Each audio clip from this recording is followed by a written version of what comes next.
Hello everyone, I hope you all are doing well. My name is Prashant Singh and you are watching my Full Marks YouTube channel. So guys, today we are going to discuss P block elements and important points. इसके जो important points होंगे उसको हम discuss करेंगे. ये जो lecture है हम JEE and NEET crash course के अंदर पढ़ रहे हैं, जो इस साल में JEE and NEET crash course चला रहा है उसके अंदर पढ़ रहे हैं. तो हम बहुत तेजी से ग्रुप 16 यानी कि ऑक्सीजन फैमिली के इंपॉर्टेंट पॉइंट्स जल्दी जल्दी कवर करने की कोशिश करेंगे कम से कम टाइम में. अगर आप टॉपिक की बात करो तो ये टॉपिक बहुत ही ज़्यादा इंपॉर्टेंट है, इसलिए इस लेक्चर को स्टार्टिंग से लेकर लास्ट तक आप ढंग से देखिएगा. ग्रुप 15 यानी कि नाइट्रोजन फैमिली का मैंने रिवीजन लेक्चर ऑलरेडी डाल दिया है, तो अगर आपने नहीं देखा तो आप उसको भी जाके देख सकते हैं. तो हम डायरेक्टली टॉपिक पे आते हैं. तो ग्रुप 16 एलिमेंट्स जो होते हैं उनमें कौन कौन से एलिमेंट्स होते हैं? Oxygen, sulphur, selenium, tellurium and polonium. अगर आप इसकी याद करने का मेथड देखो तो ओल्ड स्टाइल से टीपो ऐसा है ना, oxygen, sulphur, selenium, tellurium and polonium. तो ये तो बेसिक हो गया, नाम हो गया ग्रुप 16. ठीक है, इसको ऑक्सीजन फैमिली बोलते हैं. अब बात करते हैं इलेक्ट्रॉनिक कॉन्फ़िगरेशन. तो अगर आप ऑक्सीजन का देखो तो एटॉमिक नंबर आपका क्या है 8. इसका इलेक्ट्रॉनिक कॉन्फ़िगरेशन करो तो क्या आएगा आपका 1s2 2s2 एंड 2p4.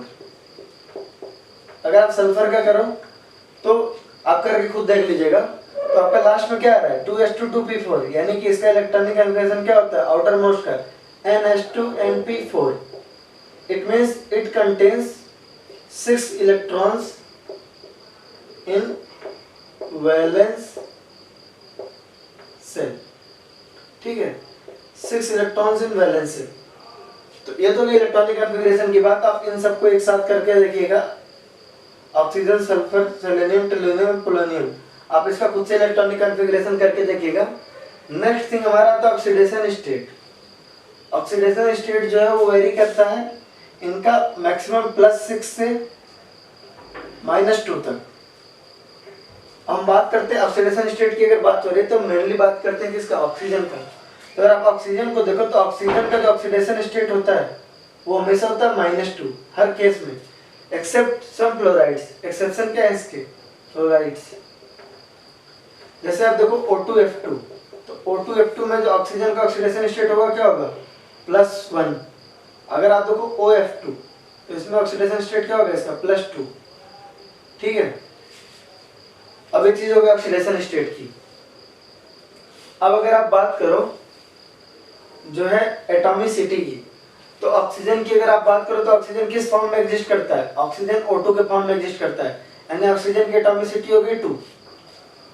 अगर आप सल्फर को देखो तो सल्फर एग्जिस्ट करता है S8 के फॉर्म में.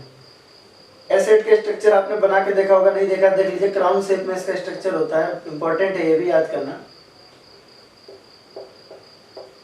ये होता है S8 का स्ट्रक्चर आपका क्राउन शेप में. प्रॉपर मेरा क्राउन शेप में बन नहीं है, आप बना लीजिए इसको. ये हो गया आपका S8 का स्ट्रक्चर. तो टोटल आपके सल्फर है कितने 8, 1 2 3 4 5 6 8. तो एटॉमिसिटी की वजह से देखिए सल्फर की एटॉमिसिटी आपकी 8 एंड ऑक्सीजन की 2. तो there will be a large difference between, क्या होगा इनके जो एटॉमिक मास है ऑक्सीजन का सल्फर का, उसके बीच में बहुत ज्यादा डिफरेंस है. और उसी की वजह से melting point and boiling point, melting point and boiling point, इनमें भी क्या होता है बहुत ही ज्यादा डिफरेंस आता है. एक चीज तो ये हो गई एटॉमिसिटी की वजह से. अब अगर आप प्रॉपर्टीज देखो, इनकी प्रॉपर्टीज देखो तो आप देखोगे कि बहुत सारी प्रॉपर्टीज जो है ऑक्सीजन की सल्फर से, ऑक्सीजन की बाकी ग्रुप से अलग होती है. यानी कि ऑक्सीजन एनामलस बिहेवियर शो करता है बाकी और एलिमेंट से, मतलब अलग बिहेवियर शो करता है बाकी सबके. इसका रीजन होता है आपका 2. एक तो ये कि ऑक्सीजन की स्मॉल साइज होती है, बहुत ही ज्यादा साइज इसका छोटा होता है इस वजह से. और दूसरा high electronegativity. Oxygen is in small size and high electronegativity. ये 2 रीजन है जिसकी वजह से क्या करता है ऑक्सीजन, ऑक्सीजन आपका वो एनामलस बिहेवियर शो करता है बाकी ग्रुप से अलग. अब एक चीज तो ये हो गई. अब बाकी एक और इम्पोर्टेंट पॉइंट है, अगर आप इलेक्ट्रॉन गेन एंथैल्पी की बात करो, इलेक्ट्रोनेगेटिविटी तो सबसे ज्यादा इस ग्रुप में ऑक्सीजन की. आप देखो तो इलेक्ट्रोनेगेटिविटी क्या ऑक्सीजन की सबसे ज्यादा होती है. ठीक है, लेकिन इलेक्ट्रॉन गेन एंथैल्पी आप एक्सपेक्ट तो करते हो कि ऑक्सीजन का ज्यादा होगा सल्फर से. इलेक्ट्रॉन गेन एंथैल्पी की बात हो रही है, लेकिन ऐसा नहीं होगा. किसका ज्यादा होता है electron gain enthalpy? Electron gain enthalpy जो है इलेक्ट्रॉन गेन एंथैल्पी या इलेक्ट्रॉन एफिनिटी भी कहते हैं हम, ये आपका ज्यादा होता है सल्फर का एज कम्पेयर टू ऑक्सीजन। इसका मतलब क्या होता है, जो देखिए इलेक्ट्रॉनिक एंथैल्पी की वैल्यू क्या होती है, निगेटिव में होती है। तो अगर आप सल्फर में देखोगे तो निगेटिव में, यानी कि निगेटिव में जो वैल्यू होगी वो बड़ी होगी और ऑक्सीजन में वो वैल्यू छोटी होगी। इसका रीजन क्या होगा, आप देखिए इसका रीजन ये होगा, सपोज आप ऑक्सीजन देखिए, तो ऑक्सीजन आपका ये 2 इलेक्ट्रॉन यहाँ पे और आउटर मोस्ट में इसके कितने इलेक्ट्रॉन, 6 इलेक्ट्रॉन। अगर आप देखिए तो आउटर मोस्ट में इसके कितने इलेक्ट्रॉन, 6 इलेक्ट्रॉन।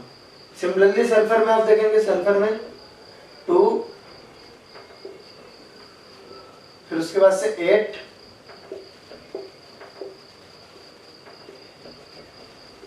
And then 6। तो अब देखिए ज्यादा इलेक्ट्रोनेगेटिव क्या है, इलेक्ट्रोनेगेटिविटी तो ऑक्सीजन की ज्यादा है, तो इलेक्ट्रॉन की एंथैल्पी भी उसकी ज्यादा होनी चाहिए।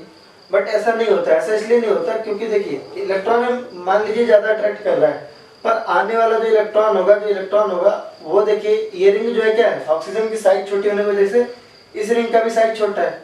अब क्योंकि जो है इसमें क्या है, 6 इलेक्ट्रॉन है, तो आने वाले इलेक्ट्रॉन पे क्या होगा, यहाँ पे रिपल्सन बहुत ज्यादा हो जाएगा। रिपल्सन क्या हो जाएगा, वो बहुत ज्यादा हो जाएगा। और यहाँ पे वो चीज नहीं है, इलेक्ट्रोनेगेटिविटी ऑल्दो कम है, बट आने वाले इलेक्ट्रॉन पे क्या है, रिपल्सन वो कम है। तो इस रीजन की वजह से सल्फर की इलेक्ट्रॉन की एंथैल्पी की जो नेगेटिव में वैल्यू होती है वो क्या होती है, ज्यादा होती है। कुछ हमने देख लिया इसकी फिजिकल प्रॉपर्टीज भी। अगर आप पोलोनियम की बात करो तो पोलोनियम क्या है, इसमें एकमात्र क्या है, रेडियो एक्टिव एलिमेंट है। पोलोनियम क्या है, radio active element, radio active. आपको तेजी से कवर करना होगा यार, क्योंकि ये क्रैश कोर्स की वीडियो है, तो मैं बहुत कम टाइम में आपको इंपॉर्टेंट पॉइंट बताते जा रहा हूँ। अगर आपको जरूरत महसूस हो तो आप साथ में लिखते भी चलिए, ठीक है। अब हम डायरेक्ट आते हैं कि केमिकल प्रॉपर्टीज क्या होती हैं इनकी। तो हम आएंगे रिएक्टिविटी से स्टार्ट करेंगे, डायरेक्ट रिएक्टिविटी से स्टार्ट करने जा रहे हैं हम। Reactivity with hydrogen. तो जब भी कोई ग्रुप 16 का एलिमेंट हाइड्रोजन से रिएक्ट करता है तो वो इस फॉर्म का कंपाउंड बनाता है। अब ये रिएक्शन मैंने एग्जैक्टली नहीं लिखा है, मैंने रिप्रेजेंट करने के लिए लिखा है। अगर आप एग्जैक्टली ये रिएक्शन देखोगे तो कैसा होगा, सपोज अगर ऑक्सीजन से रिएक्शन होगा तो कैसा होगा, 2H2 + O2 gives 2H2। इस तरह का होगा रिएक्शन, वो तो रिप्रेजेंट करने के लिए लिख दिया है। तो यानी कि अगर ये H2E के फॉर्म में बन रहा है तो किस तरह का कंपाउंड बनेगा, देखिए H2O, H2S, H2SC and H2TE, इस तरह का कंपाउंड बनेगा। अगर आप इनका शेप देखने की कोशिश करो तो H2O की शेप देखते हैं तो क्या होगा, इस तरह का होगा, 2 लोन पेयर होंगे, हाइब्रिडाइजेशन sp3, ठीक है। ये बात तो हो गई। अगर आपने देखा हो तो इस तरह की चीज है ना कि अगर मास देखा जाए तो मास सबसे कम H2O का है, सबसे ज्यादा H2TE का। तो आप बॉइलिंग पॉइंट और मेल्टिंग पॉइंट एक्सपेक्ट कर रहे होंगे कि H2TE का सबसे ज्यादा होगा, बट होता सबसे ज्यादा H2O का ड्यू टू हाइड्रोजन बॉन्डिंग। तो H2O में क्या एग्जिस्ट करता है आपका, H बॉन्डिंग, ये भी आपको ध्यान रखना है, ठीक है। एक और इम्पोर्टेंट क्वेश्चन पूछा जा सकता है, ऐसे क्वेश्चंस आते हैं कि एक वाटर मॉलिक्यूल, ये अलग क्वेश्चन है एक तरह से, एक वाटर मॉलिक्यूल कितने वाटर मॉलिक्यूल के साथ हाइड्रोजन बॉन्डिंग करता है। तो एक वाटर मॉलिक्यूल 4 वाटर मॉलिक्यूल के साथ हाइड्रोजन बॉन्डिंग करता है। तो एक वाटर मॉलिक्यूल आप याद रखेंगे, आपको क्या 4 वाटर मॉलिक्यूल के साथ हाइड्रोजन बॉन्डिंग करता है, ठीक है। ये तो क्वेश्चन हो गया हमारा अलग। तो हमारे देखेंगे हम इन सब में बॉन्ड ऑर्डर क्या होगा। तो आपको H2O, H2SE, H2SE and H2TE, इनमें आपको बताना बॉन्ड लेंथ सबसे ज्यादा किसका होगा, सॉरी बॉन्ड लेंथ सबसे ज्यादा होगा H2TE का। क्यों, देखिए हाइड्रोजन तो सब में सेम है, बट हमारा सेंट्रल मेटल एटम क्या, सॉरी सेंट्रल एटम क्या है, वो ऑक्सीजन है, सल्फर है, सेलेनियम है, टेलुरियम है। तो जितनी बड़ी साइज उतना ज्यादा बॉन्ड लेंथ। तो बॉन्ड लेंथ सबसे ज्यादा हो गया आपका किसका, H2TE का, सबसे कम हो गया H2O का। अब नेक्स्ट थिंग आती है हमारी क्या, नेक्स्ट थिंग आती है हमारी बॉन्ड स्ट्रेंथ। बॉन्ड स्ट्रेंथ आपका is inversely proportional to bond length. तो H2TE जो है क्या, सबसे ज्यादा बॉन्ड लेंथ है, तो बॉन्ड स्ट्रेंथ सबसे वीक हो जाएगा इसका। तो H2O का बॉन्ड स्ट्रेंथ सबसे ज्यादा, फिर H2S, फिर H2SE, देन H2TE। अब बॉन्ड स्ट्रेंथ सबसे ज्यादा वीक है H2TE में, तो हाइड्रोजन यहां से निकालना ज्यादा इजी होगा। अगर आप देखिए बॉन्ड स्ट्रेंथ बहुत ज्यादा वीक है H2TE में ना, तो क्या होगा, आपका यहाँ से हाइड्रोजन निकालना बहुत ज़्यादा ईजी होगा। तो अगर हाइड्रोजन यहाँ से आप निकाल सकते हैं, यानी क्या एसिडिक स्ट्रेंथ सबसे ज़्यादा होगा H2TE का, तो H2TE का एसिडिक स्ट्रेंथ सबसे ज़्यादा, then H2SE, then H2S, then H2O। ये हो गई इनकी प्रॉपर्टीज की बात, ठीक है। अब हम बात करते हैं अगला हमारी जो प्रॉपर्टी वो है हमारा रिएक्शन विथ ऑक्सीजन। अगर इनका रिएक्शन ऑक्सीजन से हो, खुद ही ऑक्सीजन भी तो ग्रुप 16 का ही, लेकिन फिर भी ऑक्सीजन ऐसा एलिमेंट है जो ऑलमोस्ट सबके साथ रिएक्ट किया करता है। आपने देखा होगा मेंडलीव पीरियोडिक टेबल कैसे बनी थी, मेंडलीव पीरियोडिक टेबल आपकी बनी थी ऑक्सीजन और हाइड्रोजन से रिएक्शन कराने की वजह से। क्यों? क्योंकि ऑक्सीजन और हाइड्रोजन क्या होते हैं, ऑलमोस्ट सबसे रिएक्ट करते हैं। तो रिएक्शन विथ ऑक्सीजन अगर आप देखें तो अगर इन एलिमेंट्स का ऑक्सीजन के साथ रिएक्शन कराएं, ऑक्सीजन के साथ रिएक्शन कराएं तो दो तरह का कंपाउंड बनता है, एक तो EO2 फॉर्म का और दूसरा EO3 फॉर्म का। दो तरह के होते हैं। अब देखिए EO2 एंड EO3। EO2 वाले एग्जांपल क्या आपके SO2 जैसे हो गए, और EO3 वाला SO3।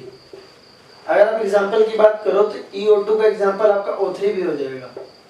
ओजोन मॉलिक्यूल कैसे, देखिए ऑक्सीजन खुद ऑक्सीजन से रिएक्ट करके, आप देखिए O3 को कैसे देख सकते हैं, OO2 टाइप देख सकते हैं ना, तो EO2 टाइप, यानी कि O3 भी इसी का एग्जांपल हो जाएगा। अगर आप ध्यान से सोचिए तो OO2 टाइप है ना, तो O3 यानी ओजोन भी इसी का एग्जांपल हो गया, ठीक है। एक तो गया SO2। अगर आप बात करें, देखें अगर आप देखें टेलोरियम ऑक्साइड हो गया, सेलेनियम ऑक्साइड हो गया, या सल्फर डाइऑक्साइड हो गया, तो आप देखिए अगर ऑक्सीडाइजिंग नेचर की बात करें तो सबसे ज्यादा ऑक्सीडाइजिंग होगा ये हो गया आपका ऑर्डर हो गया ऑक्सीडाइजिंग नेचर टाइप का, ऑक्सीडाइजिंग नेचर। तो नेक्स्ट थिंग जो हम देखने वाले हैं, जो अगली चीज हम देखने वाले हैं, वो हम देखने वाले हैं reaction with halogen. Reaction with halogen, तो अगर आप रिएक्शन विथ हेलोजन देखें तो क्या होगा, अगर आप इन एलिमेंट्स का हेलोजन के साथ रिएक्शन कराएं तो टोटल 3 फॉर्म के कंपाउंड बनते हैं। एक तो EX2 फॉर्म का, फॉर एग्जांपल OF2, और सेकंड आता है आपका EX4 फॉर्म का, for example SF4, SeF4 and tellurium tetrafluoride, ठीक है। EX6 फॉर्म का, फॉर एग्जांपल SF6। अगर आप SF6 का स्ट्रक्चर देखें तो क्या होता है, वो ऑक्टाहेड्रल होता है, इस तरह का शेप बनता है इसका। अगर आप हाइब्रिडाइजेशन देखें तो कितना हो जाएगा हाइब्रिडाइजेशन इसका, sp3d2, और ऐसे शेप ऑक्टाहेड्रल, इसका शेप क्या हो गया ऑक्टाहेड्रल, एंड हाइब्रिडाइजेशन sp3d2। बाकी अगर आप SF4, SeF4 एंड TeF4 को देखें तो तीनों ही केस में इनका क्या है, सबसे पहले तो फिजिकल स्टेट देख लेते हैं। SF4 जो होता है वो आपका किस स्टेट में होता है, वो आपका होता है गैसियस स्टेट में, गैसियस। SeF4 जो होता है आपका किस स्टेट में होता है, लिक्विड स्टेट में होता है। एंड TeF4 जो होता है किस स्टेट में होता है, सॉलिड स्टेट में होता है। अगर आप देखो इनका हाइब्रिडाइजेशन तो क्या होगा, 4 बॉन्ड पेयर है सब में, देख लो SF4 के केस में भी देख लो, 4 bond pairs plus 1 lone pair. तो हाइब्रिडाइजेशन क्या हो जाएगा इसका, हाइब्रिडाइजेशन हो जाएगा sp3d and geometry C-SO। Geometry क्या हो जाएगा C-SO, या हम इसे डिस्टार्टेड टेट्राहेड्रल भी कहते हैं, ठीक है। ये बात हो गई। अगर आप इसका स्ट्रक्चर बनाना चाहें तो आप बना सकते हैं, इस तरह का स्ट्रक्चर होगा SF4 का। तो हमने देखा क्या होगा, 3 फॉर्म में हो सकता है। अब तक हमने बेसिक फिजिकल प्रॉपर्टीज देख ली, हमने केमिकल प्रॉपर्टीज देख ली। केमिकल प्रॉपर्टीज में हमने रिएक्शन विद हाइड्रोजन देखा, रिएक्शन विद ऑक्सीजन देखा। नाउ वी आर जो क्या कर रहे हैं, रिएक्शन विद हेलोजन देख रहे हैं। तो हेलोजन के साथ 3 तरह का कंपाउंड बनेगा, EX2, EX4 and EX6। EX6 वाला फॉर्म इधर बनाया हुआ है मैंने, SF6 का स्ट्रक्चर एंड उसका हाइब्रिडाइजेशन हो गया। नेक्स्ट हमारा SF4, SeF4, ये सारी चीजें आती हैं हमारी। इनमें आपका क्या है, इनमें अगर आप देखो ये आपका गैसेस स्टेट में है, ये आपका लिक्विड स्टेट में, और ये आपका क्या है, और सबका हाइब्रिडाइजेशन क्या है, sp3d है, और शेप क्या है आपका सी सॉइल, ज्योमेट्री क्या है आपको सी सॉइल, सबकी ज्योमेट्री। अब हम इसमें ऑक्सीजन एंड ओजोन की थोड़ी थोड़ी प्रॉपर्टीज देखने जा रहे हैं। सबसे पहले डाई ऑक्सीजन यानी कि O2। अगर आप O2 की बात करो तो बॉन्ड ऑर्डर 2 होता है। इस तरह के गैसियस फेज में सारी बेसिक प्रॉपर्टीज तो आपको पता होंगी, और उतना इलेबोरेट करके बताऊंगा ना। ऑक्सीजन गैस है, ऑक्सीजन के कितने यूजेज आप बचपन से पढ़ते आ रहे हो। जो हमारा प्रिपरेशन है मेन वो हम देखने जा रहे हैं। प्रिपरेशन हमारा कैसे होता है इसका, KClO3 को अगर आप हीट करें इन प्रेजेंस ऑफ MnO2, तो प्रिपरेशन का जो पहला मेथड है, टोटल 2 मेथड है इंपॉर्टेंट जो है इस चैप्टर में। वो पहला आपका अगर KClO3 के प्रेजेंस KClO3 को आप हीट करो किसके प्रेजेंस में, MnO2 के प्रेजेंस में, तो आपका KClNO2 बनता है। पहले तो ये रिएक्शन हो गई आपकी important. And second is electrolysis of water, जो कि आप लगभग 8th-9th क्लास से पढ़ते आ रहे होगे कि इलेक्ट्रोलिसिस ऑफ वाटर में क्या होता है, आपको ऑक्सीजन गैस रिलीज होती है। तो ये बहुत ज़्यादा इंपॉर्टेंट है। कौन सी गैस, हाइड्रोजन किधर रिलीज होती है, एनोड पे या कैथोड पे, है ना, और आपका ऑक्सीजन किस तरफ रिलीज होती है, ये भी पॉइंट इंपॉर्टेंट है। तो ये चीज भी आप याद रखिए कि लार्ज स्केल पे इलेक्ट्रोलिसिस ऑफ वाटर के थ्रू ही ऑक्सीजन क्या होता है, रिलीज होता है। 2 चीज तो हो गई इसकी प्रिपरेशन मेथड में, एक आपका KClO3 को आप MnO2 के प्रेजेंस में हीट करें, दूसरा इलेक्ट्रोलिसिस ऑफ वाटर। बाकी आप आते हैं प्रॉपर्टीज पे। आप देखो तो ऑक्सीजन क्या, उसका कोई कलर नहीं होता और ना ही उसकी कोई स्मेल होती है। तो oxygen is a colourless and odourless gas. And second property it is paramagnetic. तो अगर आप जो है ऑक्सीजन को देखो तो ऑक्सीजन के पास कितने इलेक्ट्रॉन है, 16 इलेक्ट्रॉन है। अगर आप निकालोगे तो क्या आ जाएगा आपका, पैरामैग्नेटिक आ जाएगा, और बॉन्ड ऑर्डर भी 2 आ जाएगा। अगर आपको मॉलिक्यूलर ऑर्बिटल थ्योरी में बॉन्ड ऑर्डर निकालने में या इससे रिलेटेड कोई ट्रिक्स चाहिए तो इस पे मैंने वीडियो बनाई है, तो आप देख सकते हैं मेरे चैनल पे जाके। आप जो है मॉलिक्यूलर ऑर्बिटल थ्योरी की मैंने प्रॉपर लिंक दे रखी है। अदरवाइज आपको केमिकल बॉन्डिंग चैप्टर के पूरे ट्रिक्स पे मैंने वीडियो बना रखी है, तो आप चैनल की पे जाइए और वीडियो चेक करिए। उसमें मैंने मॉलिक्यूलर ऑर्बिटल थ्योरी के ट्रिक्स एंड केमिकल बॉन्डिंग के ट्रिक्स के 2 लेक्चर अपलोड किए हैं लगभग। तो एक तो भी आपके पैरामैग्नेटिक होता है। रिएक्टिविटी की बात करें तो ये लगभग सबसे रिएक्ट कर लेता है, नोबल मेटल्स को छोड़कर आप देखें तो ये सबसे ज़्यादा रिएक्टिव होता है, ऑलमोस्ट सबसे रिएक्ट कर जाता है। ठीक है, अगर आप इनके यूजेस की बात करें, अगर आप इनके यूजेस की बात करें तो इनका यूजेस होता है ऑक्सी एसिटिलीन वेल्डिंग में, ऑक्सी एसिटिलीन वेल्डिंग में इनका, और हॉस्पिटल वगैरह में भी यूज होता है। एक तो इनका यूज होगा ऑक्सी एसिटिलीन वेल्डिंग में, और दूसरा हॉस्पिटल में इनका यूज होता है जो पेशेंट को लगाया जाता है उस तरह से। हम देखेंगे थोड़ी सी बस, अब जो है हम प्रॉपर्टी देखेंगे ओजोन की। अब हम ओजोन की बेसिक प्रॉपर्टी देखने वाले हैं, बिल्कुल छोटे छोटे पॉइंट इनके बहुत जो इम्पोर्टेंट है वही देखने वाले हैं, क्योंकि इनसे बस एक चीज़ आ सकती है मेनली। तो देखिए प्योर ओजोन जो होता है वो क्या होता है, ये इंपॉर्टेंट है थोड़ा। वो पेल ब्लू कलर का क्या होता है, गैस होता है अगर गैसेस स्टेट में है तो। डार्क ब्लू कलर का लिक्विड होता है एंड वायलेट ब्लैक कलर का सॉलिड होता है। ये तीनों कलर आपको याद रखना जरूरी है कि गैसियस स्टेट में किस कलर का होता है, लिक्विड स्टेट में किस कलर का होता है, सॉलिड स्टेट में किस कलर का होता है। अगर आप थर्मोडायनामिक्स की तरफ से बात करो, अगर आप थर्मोडायनामिक्स की तरफ से बात करो तो ये क्या होता है, लेस स्टेबल होता है एज कम्पेयर टू ऑक्सीजन। अगर आप ओजोन की बात करो तो बहुत ही अच्छा ऑक्सीडाइजिंग एजेंट है, बहुत ही अच्छा ऑक्सीडाइजिंग एजेंट है। क्यों? क्योंकि ये बहुत ही इजीली क्या करता है, नेसेंट ऑक्सीजन दे देता है। तो अगर आप बात करो तो ये वाला रिएक्शन यानी कि O3 जो है वो O2 और एक नेसेंट ऑक्सीजन में क्या होता है, इजीली ब्रेक हो जाता है। तो ये वाला जो होता है वो ऑक्सीडाइज करने के काम आता है। तो ये रीजन है जिसकी वजह से क्या है, ओजोन बहुत ही अच्छा क्या है, ऑक्सीडाइजिंग एजेंट है। तो अब तक हमने जो है क्या कर लिया, ग्रुप 16 की बेसिक प्रॉपर्टी देख ली, electronic configuration, physical property, reactivity with different elements, फिर उनसे कौन से कंपाउंड बनते हैं, उनकी प्रॉपर्टीज के main points, and oxygen and ozone के छोटे छोटे पॉइंट्स जो कि आपके लिए इंपॉर्टेंट थे। तो ये आपका प्रॉपर एक रिवीजन हो गया। इसके अलावा आप एनसीईआरटी से जाइए, एक बार ढंग से पढ़ लीजिए पूरा, क्योंकि बहुत बड़ा चैप्टर है। अगर आप पी ब्लॉक की बात करो तो पूरा महीना भर चलता है। अगर आप 11 में बात करो पूरे महीने में ही चैप्टर पढ़ाते हैं, तो एक 20 मिनट के लेक्चर में जो है इसको कवर करना थोड़ा मुश्किल है, बट मैंने कोशिश की है आपको छोटे छोटे पॉइंट्स में कुछ इंपॉर्टेंट चीज़ें बताने के लिए। तो आई होप आपको ये लेक्चर पसंद आया होगा यार। अगर लेक्चर अच्छा लगा है तो अपने दोस्तों के साथ शेयर करिए, चैनल को सब्सक्राइब करिए, also press the bell icon, जिससे कि आपको नेक्स्ट वीडियो का नोटिफिकेशन जरूर मिले। आप और कौन से टॉपिक पे वीडियो चाहते हैं कमेंट में हमें ज़रूर बताएं। और आप हमारा डिस्क्रिप्शन बॉक्स चेक कर सकते हैं, जिसमें और भी इम्पोर्टेंट चैप्टर्स की मैंने लिंक दे रखे हैं। फेसबुक पेज की भी मैंने लिंक दे रखी है, आप हमारे फेसबुक पेज पे जाइए, चैनल के पेज को जो है लाइक करिए।